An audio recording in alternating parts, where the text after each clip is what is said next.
Do we choose to keep moving forward or even in change? Because so many of my clients are facing change and uncertainty. And we have a choice. Do we just sit there dumbfounded and just not do anything? Or do we move toward it? Like, we always have to be moving. What I really care about and why I'm so passionate, the people who are struggling and don't feel like they're brave, like I'm here to help them because you can little by little learn to be brave. And when you get through that journey, there is nothing that feels better as you build your self-confidence, Hey,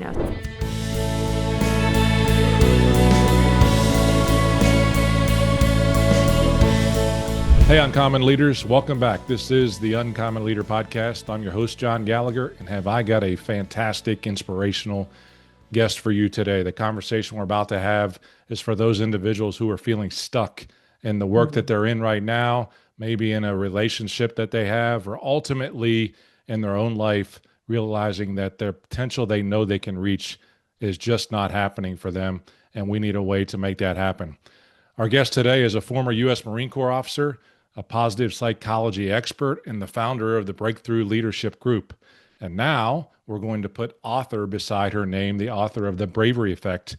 In this book, she makes a powerful case that true growth and success comes from embracing discomfort, and that bravery is a skill and a muscle that we can actually build. So I can't wait to have a conversation about that. Jill Schulman, welcome to the Uncommon Leader Podcast. How are you doing today? I am fantastic and so excited to chat with you. Well, this is going to be great. And I'm going to jump right in. No reason to wait. Your book, the core message is that bravery isn't really the absence of fear, but it's forward motion in spite of that fear.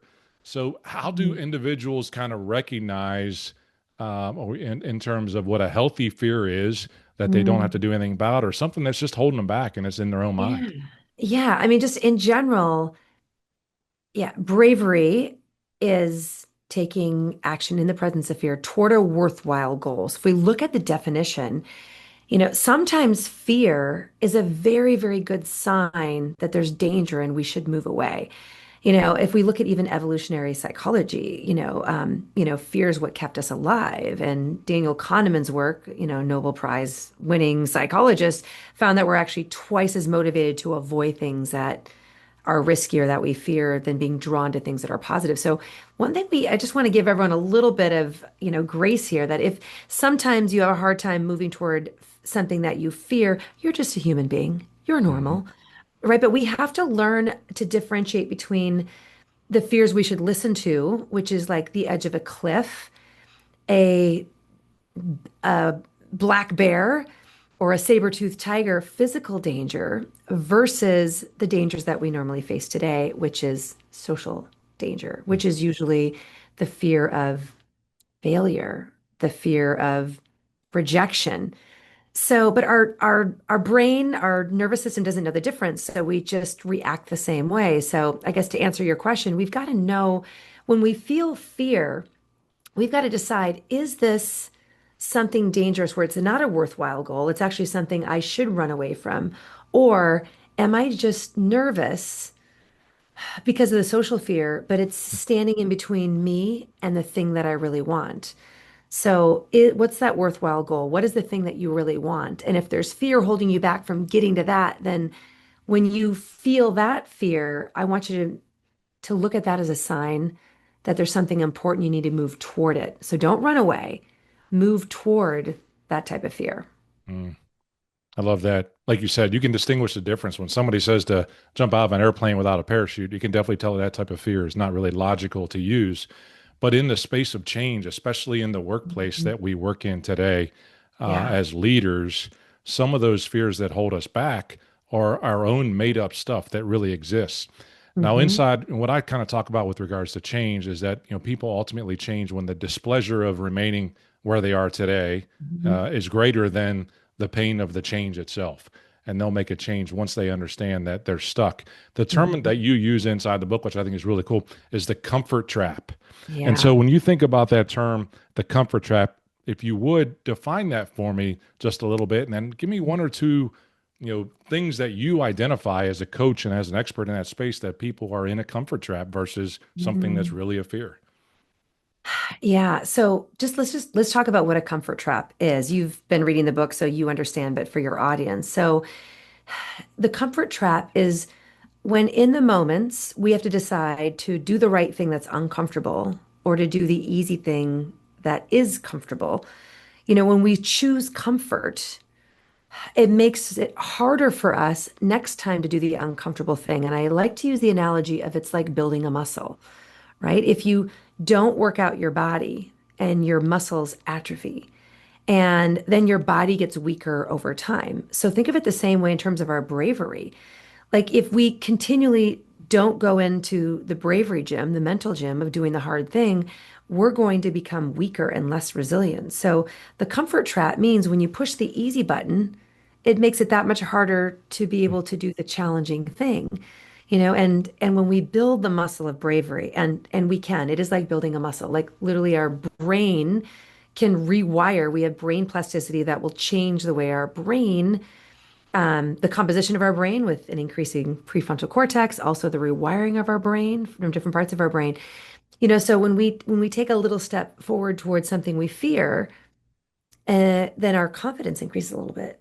And our brain says, whoa, whoa, whoa, whoa, what are we doing here? Like that was kind of hard. And so your body is saying, I need to be ready for that next time. So the more you take steps toward things that you fear in the pursuit of those worthwhile goals, you build that bravery muscle. But every time we choose the easy button, we fall more into the comfort trap. And then we feel like, see, I'm not able to. So it becomes a vicious cycle. And I think a lot of people are stuck that way. And, some tangible examples, just I see in the workplace, it's not a lack of talent, it's not a lack of capability, but fear just completely controls individuals. Let's use the example of just speaking up, like speaking up with an idea, or leaders like having difficult conversations about performance or giving constructive feedback. Some leaders just avoid it because it's just uncomfortable for them, right? And then the more they avoid it, then the harder it gets. So that's just one little example, but I think many of us are stuck in the comfort trap, and we've been there so long, it's so hard for us to break out. It really is. And you touched on this a little bit as well in terms of, again, some of the things that I've read about your organization is that it's helping those individuals just become aware of it because they get in it for so long. It becomes easier to just hang out there, and that complacency or, that good enough feeling Yeah. resides. And that's not who we were created to be. It just isn't. We weren't created to be good enough. We were created to be and do so much more. You Yeah. have a Marine background. I'm sure that's informed some of the Hoorah. book in terms of and your teaching methodology as well. Give me an example or a story from the Marines that still informs who you are today as a person or as a leader. Oh boy, I've got so many. So I would say, hey, when I first decided to try and to earn the title of United States Marine, I went the college route first. So I had a full scholarship on the Marine Corps. So that means I go to college for 4 years and then I'm commissioned to become an officer. And I thought I knew what I was getting into, but I applied on my own. My parents were not even really aware. And all of a sudden I said, I have a full scholarship in the Marine Corps. I'm leaving Minnesota and I'm going to San Diego. They're like, what? And I was pretty confident at the time. I'm like, I earned the scholarship. I had the academics. I had the leadership. I had what I thought was the fitness. And then I arrived in San Diego and I was in for a rude awakening. In fact, my first day, I reported in. So when you go to college, most kids report in, not report in, I'm using military terms, go Hmm. to the orientation where all the Hmm. students kind of hang out. But if you're in ROTC, you got to go another week early for for the orientation of Naval Reserve Officer Training Corps, ROTC. But it's like a mini boot camp. And by the way, when you report in, there's tons of people there. A majority of the midshipmen, we call them, are going into the Navy. They're peeling left. And if you are the Marine Corps option, you go to the right. I'm looking everyone go to the left, and there's only a couple going to the right. And then I go to the right, and no one looks like me. And then let me just tell you what I was wearing. Like, I'm so embarrassed to admit that I put a lot of thought into my outfit. I mean, I'm kind of girly. I mean, that's kind of the Hmm. interesting thing. I had a very successful career in the Marine Corps, but I'm like, I didn't want to wear a dress that's too girly, but I didn't want to wear jeans because I read that jeans, officers can't wear jeans. So I was wearing some like knee length silk shorts that were hot pink and little matching heels. Like, I mean, what was I thinking? But I thought I looked very professional. So I don't know if you have a scene in your mind of like I'm a stunt double to Legally Blonde.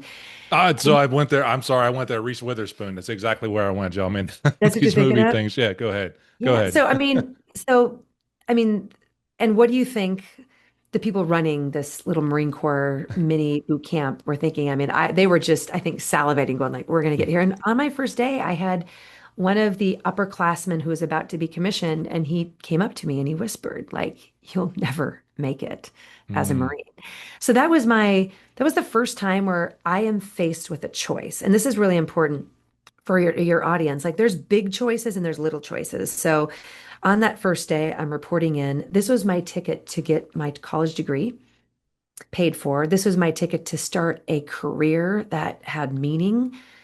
And I encountered some adversity. I could have chosen to quit and go back home mm, to my family and friends in Minnesota. But in life, we have choices of go the hard path or take the easy path, right? And in that moment, I was there to stay. And so I chose like I'm going to keep going. And it didn't get better. The second day got worse mm. because I thought I was in shape. But do you know the hills that they have in Southern California? There's a place called Tecolote Canyon near University of San Diego. It is a torture chamber because it's just hills. And on day two, we went out running, in our Marine Corps, physical training gear, PT gear, and I couldn't keep up.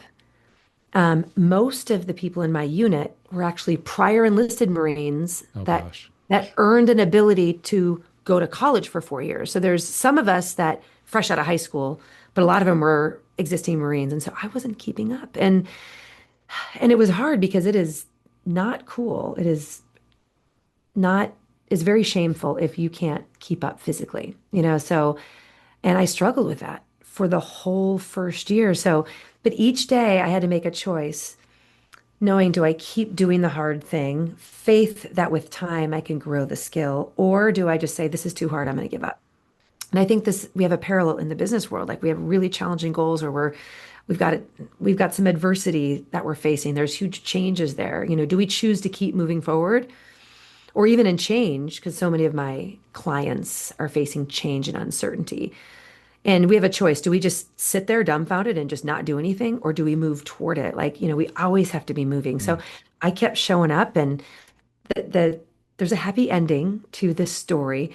I kept at it. I kept at it. And then between my junior and senior of college, you have to go to officer candidate school, which is kind of like boot camp for officers. If you can't get through officer candidate school, you're not going to be able to be Hmm. a Corps officer. So I went there and after training for years and I got really strong. And so when I came back from officer candidate school, they measure you on physical fitness, your leadership ability, your marksmanship, like everything.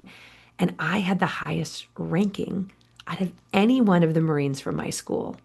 The prior enlisted, the other students, as a female, like I outranked all of them. And so then my unit recognized that, and they made me the midshipman battalion commander, which means I was in charge of all the students. So it's kind of that comeback story. And the reason why it's so meaningful is probably because I had so much adversity, because it was so hard in the beginning. And I think that's what I really care about and why I'm so passionate. The people who are struggling and don't feel like they're brave, like I'm here to help them because you Mm. can little by little learn to be brave. And when you get through that journey, there is nothing that feels better as you build your self-confidence. So I know that's the story that comes to mind that relates to bravery. Yeah, Joe, it's I love earned. that story. I love that story as it relates to bravery and as it relates to who you are today. And gentleman Roy Vaden, CEO of Brand Builders Group, he would say, we are most powerfully positioned to help the person that we once were. I would imagine you can use that story of bravery in many of Yeah. your experiences with your clients. And I'll ask this without revealing any names. Do you have any favorite client story where you've helped them to go through something like that and do something hard and come out on the other side very successful?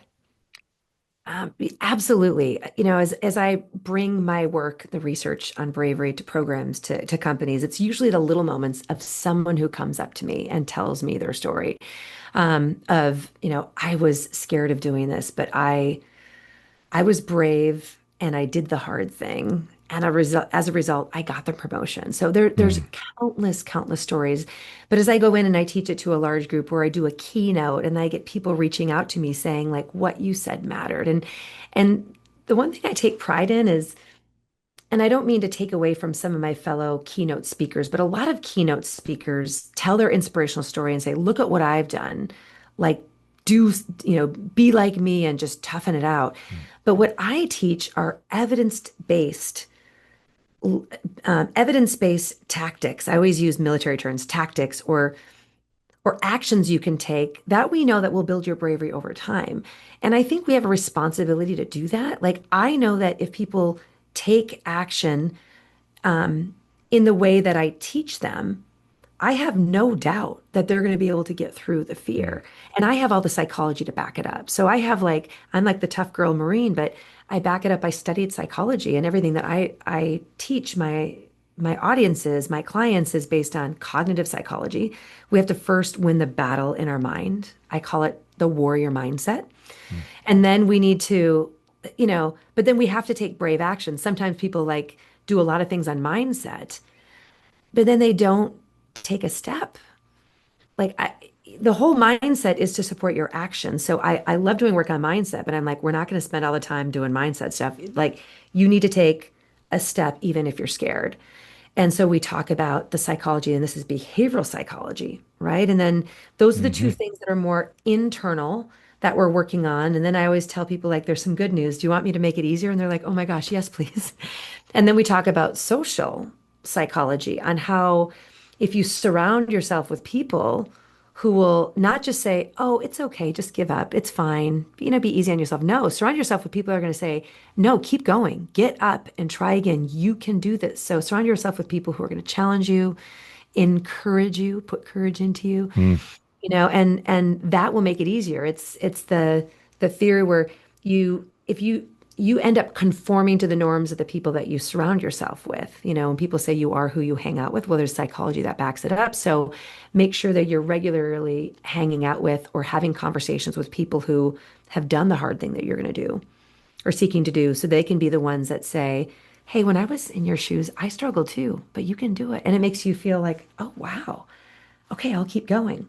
So we work on mindset and actions kind of in the individual, and then we teach in the social psychology that can make it easier for them to be brave, create the environment that makes it easier for them to take that step forward.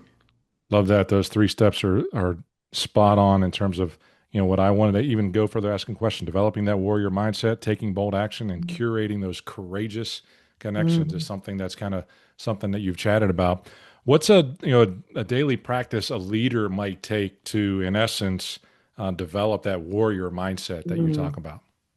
Yeah. So one that is very, very simple, super simple, but very powerful is just using growth mindset by Carol Dweck, Mm. which I teach it. I like to make things simple. Like in the Marine Corps, we'd always say, kiss it, keep it simple, sir, right? So there's all this evidence and fancy stuff, but you just can boil it down to one word that's three letters, and it's yet. So when you are encountering challenges in your work and something bad happens, and you're like, oh my gosh, like the world is falling apart, like we're never going to be able to, overcome this challenge, you can just use the word yet. Like, we don't have the answers right now to solve the challenge, or we don't have the answers yet. Mm. We haven't figured out how to overcome the obstacle yet. So when you say yet, it creates this little shift in our mind of saying, it is possible. And think of like warriors. What do you think Navy SEALs and Marines do? They're like, oh gosh, the enemy's in the way. Oh well, we're just gonna quit. No, we're like, we haven't figured out how we're gonna overcome it yet. And then we need to start thinking about. And the reason why this is so important is if you have a pessimistic point of view, saying Mm. everything is wrong and it's not going to get any better, then that impacts your actions. Then you're not going to even try. So the power of yet opens up a little bit of optimism. Marty Seligman, the father of positive psychology, he's done so much research on optimism. And the reason why it's so important is if you see the little sliver of possibility, it means that there's a chance. I'm optimistic that it's possible for me to overcome the challenge. And if it's possible, then what does it do to your actions? Then you start thinking, you start brainstorming, you think about how you can do it. So that's one practical thing is just always use that yet. It's really easy to just be in a pity party, right? And just go like, there's Mm, nothing we can do. Like, let's just complain about it. Like, all right, let's shift and say, let's use the power of yet and start thinking about how we could overcome it. Right. And, one thing, if I can say an additional thing on positive yeah. psychology, I think when people learn that I've studied positive psychology, like I get some people like rolling their eyes, oh, positive thinking, Right. right? And I'm like, I am not woo woo. I am not happy clappy, like at Hmm. all. This is about being realistic. Like, this sucks. This is a huge setback. Let's be realistic. But believing a warrior mindset is believing that we can overcome this. We just got to figure out how. We don't have the answers yet, but we can figure this out. And that's where that little glimmer of optimism allows everyone to start moving toward it. And I mean, those are the best moments. When you think back at stories and companies, you're like, remember that time when we had this, oh my gosh, and all the stuff that we had to do and we overcame it. Like, those are the best of times, right? Hey, Uncommon Leaders. Hope you're enjoying the episode so far. I believe in doing business with people you like and trust and not just a company name. That's why a strong personal brand is essential, whether you're an entrepreneur or a leader within a company.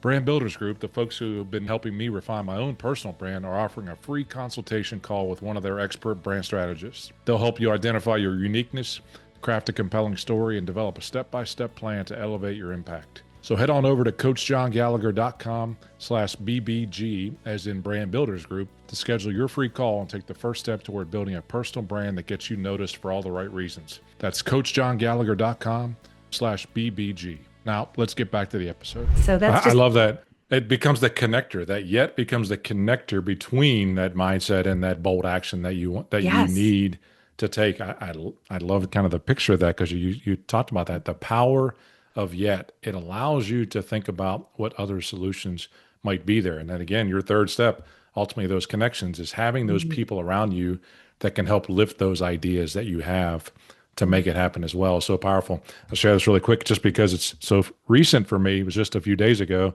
that myself and three other guys chose the decision of doing something hard and doing our second Spartan race. We did our first one 4 months ago, but to wait until we were, me 56 years old and the other guys kind of in their early 50s as well, to do something hard like that for the first time has the power of yet.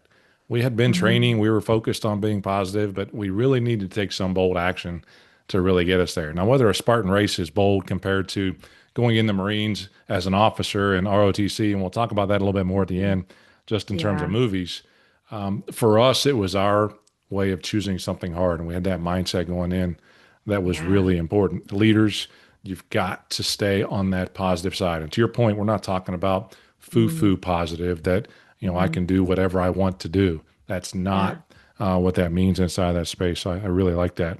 Yeah. It just made me think by the way, I just signed up for my first Spartan Oh, and it's yeah? in November. It's a stadium. So it Oh, starts, are you going to Boston and doing that 5K in the yes. Are you going to stadium? be Yeah, and you're there? going to be a speaker as well, because I know Nick. He invited me to that thing. My Uh-huh. problem with November 8th is November 15th is the The half big one. marathon Spartan that we're running in South Carolina. I'm like, do I want to run a stadion? And look, first of all, be Hey, you know careful. what, John, it would be a good workout. The stadiums are That's what really it is. That's the short. new finisher, right? That's what I'm trying to tell myself. Yeah, you Positive, come positive on, mindset, come do it with warrior me. mindset. Absolutely. Yeah. First of all, be careful with Spartans. It has nothing to do with anything physical. It has to do with the community. That is an unbelievable community of one of the things I didn't expect. That connection Really? that you talk about in terms of a group of thousands of people that are And there really for the same reason. Yeah, they yeah. want to win and get on the pedestal, but the majority of those individuals are there just to do something hard and say they did it and accomplish it. I'm like, man, I never would have thought I'd have been able to do that. That's what I make up about that crowd anyway. Right. So, And then like just I'm hearing the way you speak. You're like, I never thought I could do that, but I did Spartan. mhm. It makes you feel unstoppable. And did it Yes. suck? Like, did parts Oh of it suck? gosh, the hardest thing I've ever done physically, no doubt about it. Both Exactly. of And them. so in the Marine Corps and in the Navy SEALs, we have this little saying, and we say, embrace the suck, right? And this is what Love I that. mean. Like sometimes, and It's so funny because it was just this saying that we used to say, and it was a silly saying. And I'm like, they're Hmm. just trying to make our misery like better. Like this is just trying to trick us. But now that I've studied psychology, I'm like, there's something to this, right? Hmm. It's like our mindset on stress and challenges is a predictor of how we react to it. So this is the work of Aaliyah Crum, Kelly McGonigal. They've done research on mindset on stress. If you think stress and challenges are horrible and they're going to ruin your life and you're going to die because you're experiencing stress and all that, you will have a negative response to stress physiologically and how you deal with the obstacle. But if you have a mindset on stress that is, this is going to make me stronger, Hmm. these challenges are going to grow my cognitive capacity if it's something at work a challenge, my physical capacity if it's a Spartan race.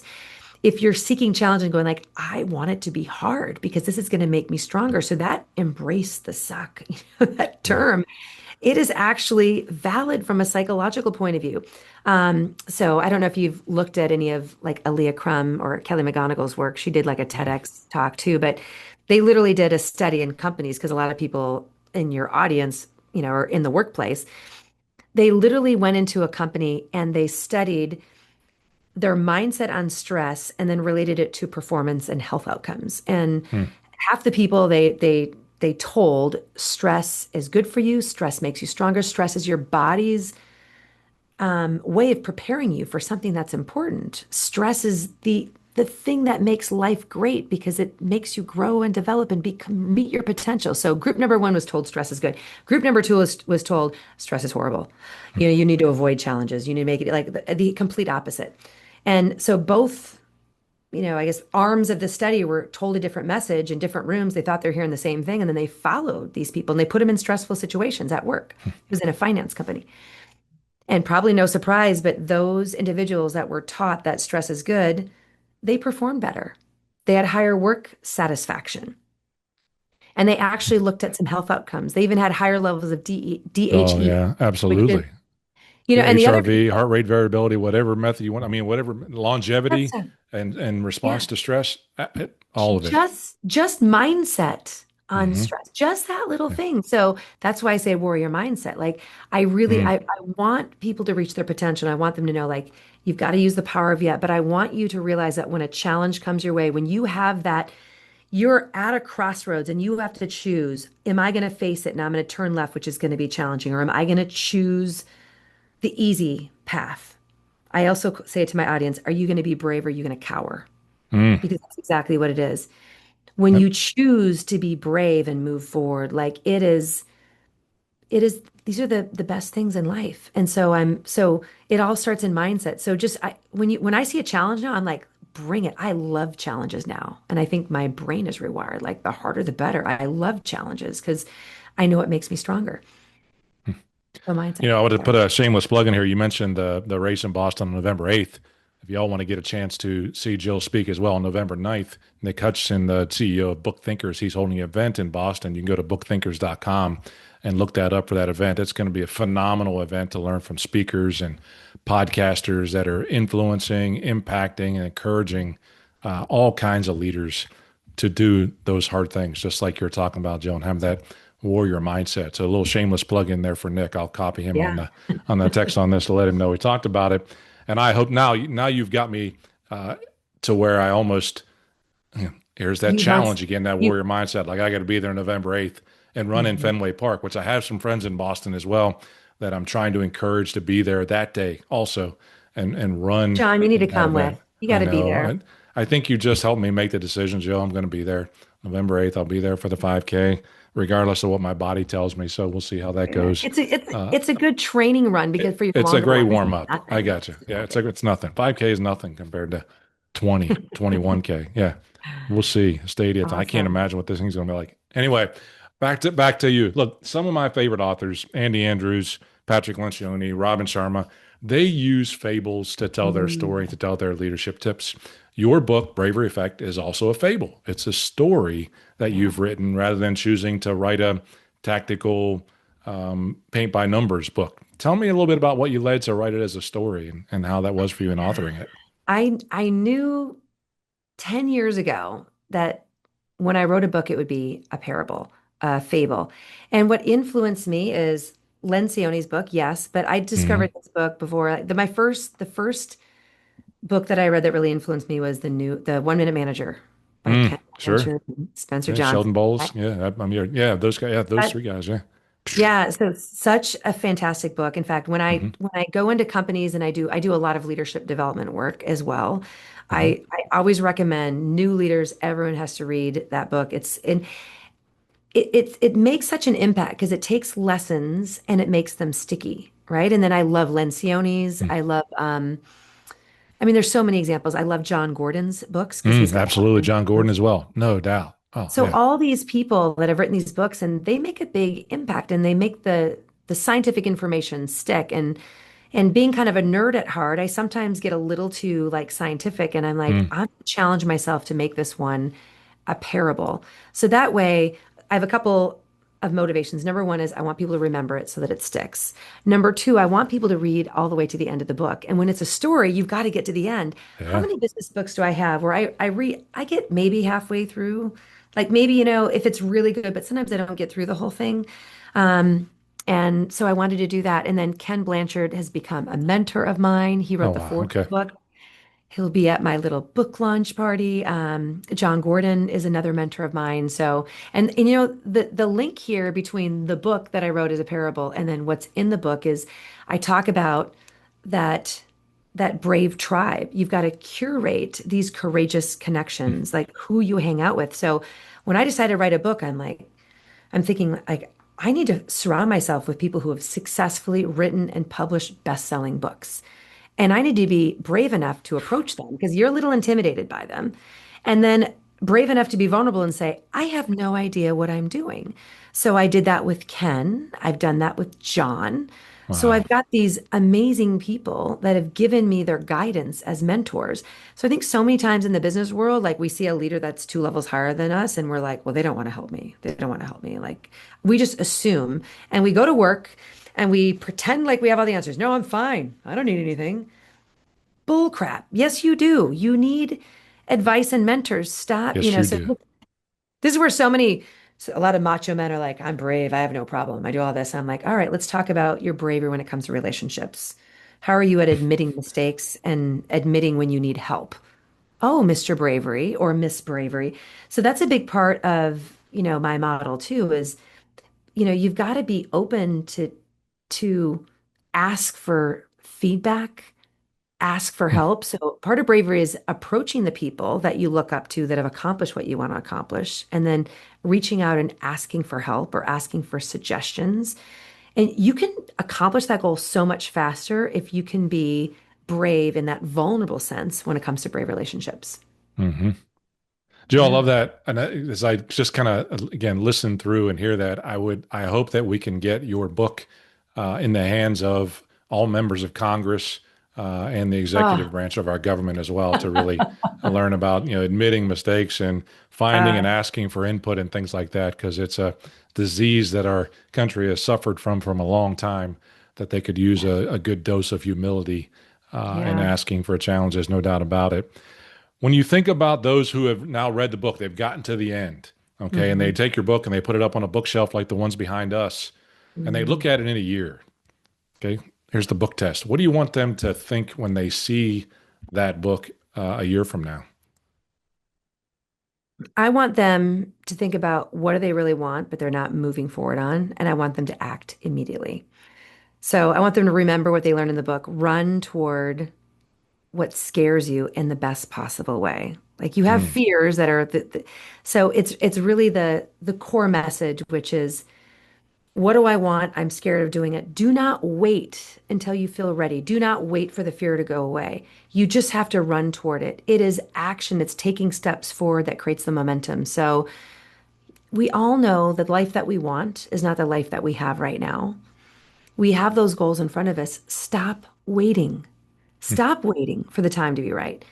Just take brave action. You know what Marines do? We attack the hill. We just mm. charge forward. I want you to charge forward because the potential of that is greater levels of success. And what I'm most excited about in my research, and this is where I do get a little woo-woo, everything that I teach helps people accomplish more, be more successful, make more money, all that kind of stuff. But you know what? I care about that, but you know what I really care about? I care about overall happiness and well-being because that Hmm. is what positive psychology is. It's a scientific study of elevating happiness and well-being. If you can learn to be brave and accomplish these meaningful things that you really want in life, you will get such an increase, a boost in your life satisfaction, your happiness, and your well-being. A lot of people confuse, they think, oh, happiness is just smiling every day. No, like there's so much more to living a fulfilled life than that.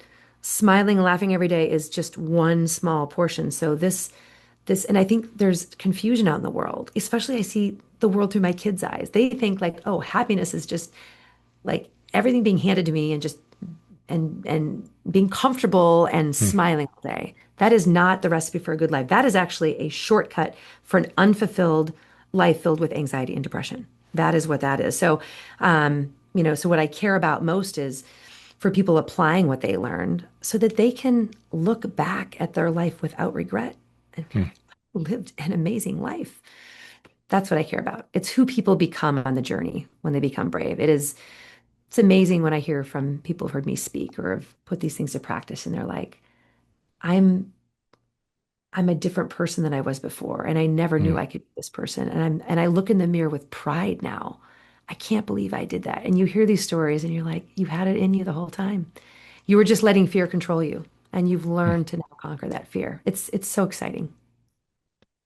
Jill, I love that. Love that. Man, I've enjoyed our conversation. And I know some of the things you're saying, like I want to spill my own stories of failure on you. Like, help me with this one kind of thing as I live through it. Mhm. And maybe when we're on the Spartan race course and we're taking it easy so I can go forward, but we're going to finish that sucker. I'll share some of those stories with you in November in I would love. Boston, where I have some of those times I didn't charge forward and some of those times that I did. Um, when as we're recording this, we're a couple weeks out from when your book is launching. When we get it out and make it live, folks are still going to be able to either pre-order, but certainly it's going to be real close to when your book's coming out. Where do you want them to go to get your book, and how can they connect with you? Yeah, thank you so much. So please go to my website, jillschulman.com. It's just spelled, it's very easy, Jill, but last name is SCHULMAN. If you go there, I've got a couple freebies for your audience, which is there is a free bravery assessment. It only takes a couple of minutes and it gives you an idea on where are you strong in terms of mindset, actions, in those brave relationships. So there's a free assessment that you can take. Also, if you buy the book in terms of pre-order, on my website, you can let people know that I have pre-ordered it, and then we give you some free resources. We give you the first six books of the first six chapters of the book right away so you can get started reading as you're waiting for it. And then we have all kinds of other little freebies. We have a Brave Action Guide, which gives you some of the evidence-based practices right away. We also give you a free discussion guide because I really recommend that you read the book with the team that you lead Oh, I at love work that. for leaders out there. And there's a great discussion guide so that we can start being braver at work to be able to accomplish our goals. So all those freebies. So jillschulman.com is a great place to go. Make sure you go there first so you can get all the freebies. You can take the assessment. Of course, the book will be available. I mean, you can pre-order it now on Amazon and any of those things. And then you can follow me on any social media. For anyone that's in the professional workplace, if you're on LinkedIn, please follow me on LinkedIn. Another thing that can help with our brave mindset is making sure that we're surrounding ourselves with messages daily that help boost our courage. So I make a commitment to do that. Like, so if you follow me, just a little message, maybe it's a quote from Epictetus or a little video of me for 15 seconds, giving those little reminders every day Love to that. choose the hard path. Yeah. Yeah, those Thank daily devotions, if you will, that Yeah, commitment to just keep it in the front of your mind, because that's important. You it continue is. to feed your mind those positive things. But as you say, then it's taking bold action and curating those connections. Man, Yeah. I've enjoyed this conversation. I want to respect your time, though, as well, Jill, and Yeah. know that I believe the listeners of the Uncommon Leader podcast are going to find great value in our conversation today, as well as in your book. I know I've got mine pre ordered. And again, some folks will listen to this after the book is launched. That's okay. Go out there and get a copy of the book and review it with your team. I'm quite sure it's going to be a bestseller. So get out there and add it to your library of books. Jill, I'm going to give you the last word.